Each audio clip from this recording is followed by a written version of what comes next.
Sometimes the most dangerous thing a single mom can do is confuse love with self-erasure. My name is Janet. I'm 72. I raised my child as a single mother, and my child still doesn't act like they owe me anything. Not respect, not gratitude, not even basic decency. For a long time, that broke me. Now I'm telling you the truth I wish someone had told me when I was 40. Freedom doesn't ruin a child.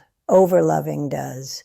And if you're 25 to 54 listening to me right now, busy, tired, trying to be good, listen closely, because the mistake I made is the same mistake a lot of people make before it's too late. I got divorced at 35. My biggest mistake wasn't getting divorced. My biggest mistake was disappearing after it. I never remarried, not because I didn't want love, because I thought a good mother would stay alone. I told myself, I'm doing this for my child. But what I was really doing was building a life where my child became the sun, and I became a planet with no light of its own. I stopped being a woman. I became a service. There's a moment I remember like a photograph. My child is at the kitchen table eating. I'm standing by the counter, tired down to my bones. I ask something small. Can you rinse your plate? And I get the first eye roll, that tiny little eye roll, the kind you brush off at first. Back then, I thought it was cute, funny, but after 50, I realized it was actually disrespect, and it cost me years. What I once saw as adorable or amusing, I later recognized after turning 50 as outright disrespect, a realization that ultimately cost me years. That eye roll was the beginning of the pattern, because the moment a child learns you will tolerate disrespect, they don't stop at one eye roll. They build a whole lifestyle on it. I thought unconditional love meant no consequences. I was wrong. Unconditional love still needs boundaries. I overloved my child. I didn't just support them. I rescued them. If they forgot something, I ran it to them. If they messed up, I fixed it. If they were rude, I forgave it. I explained. I negotiated. I pleaded. And I called that parenting. But what I was actually doing was teaching my child one silent lesson. Mom will absorb anything, and when someone believes you'll absorb anything, they stop being careful with you. There were nights I would wait until the house was quiet. I'd go into the bathroom, close the door, sit on the floor, and cry into a towel, not because I was weak, because I didn't want my child to hear it. I'd cry and then wipe my face and look in the mirror and whisper, tomorrow I'll do better, and that's the trap. I thought the answer was always more patience, more love, more sacrifice.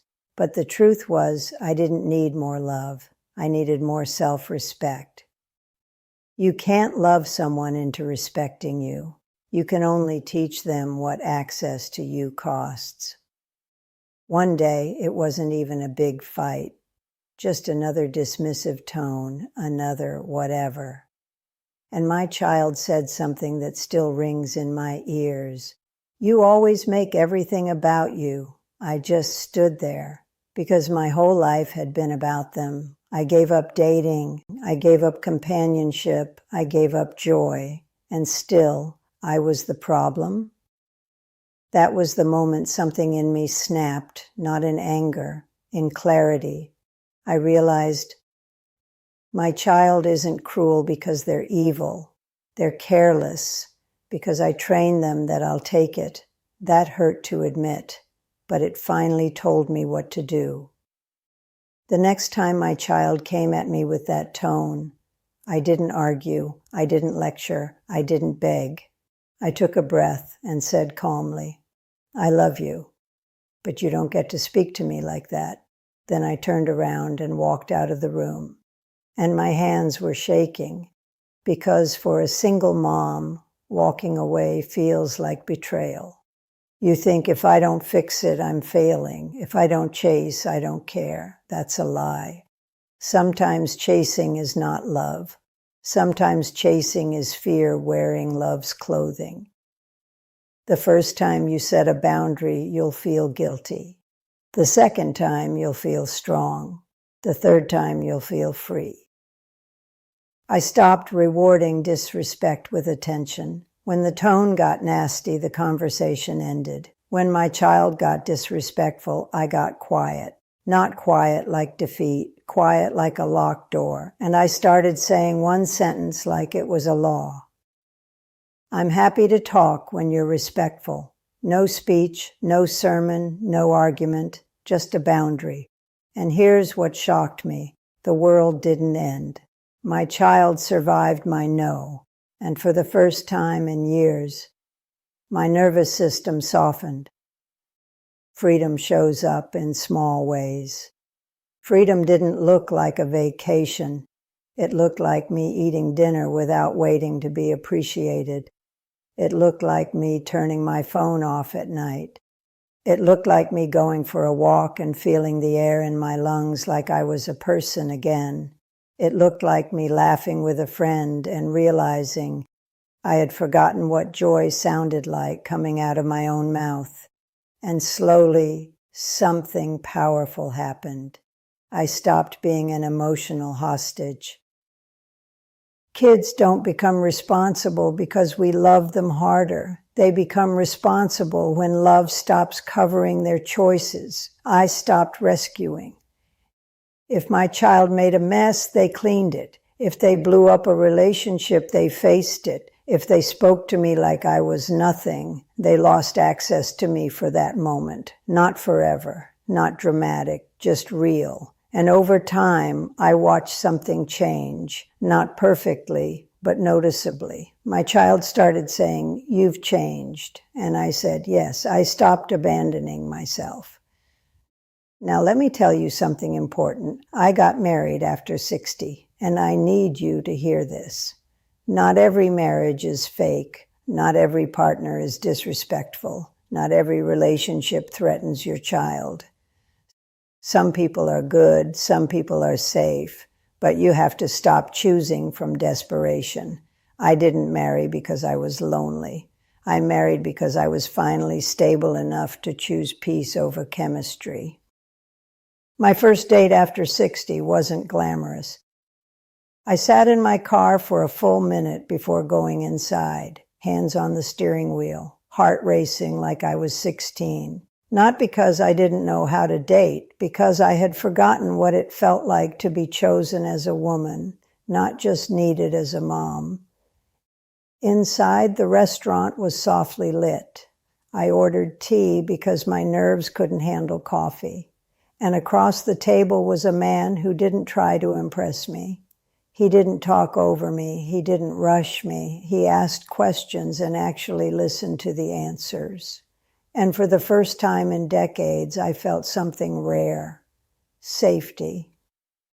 A good partner doesn't compete with your child. A good partner protects your peace. Here's why it worked. He was child-friendly, not trying to be dad, not forcing a bond, just respectful. He understood that my child came first emotionally, but that I still had a right to a life. He didn't demand. He added, "That's what real love does. It adds."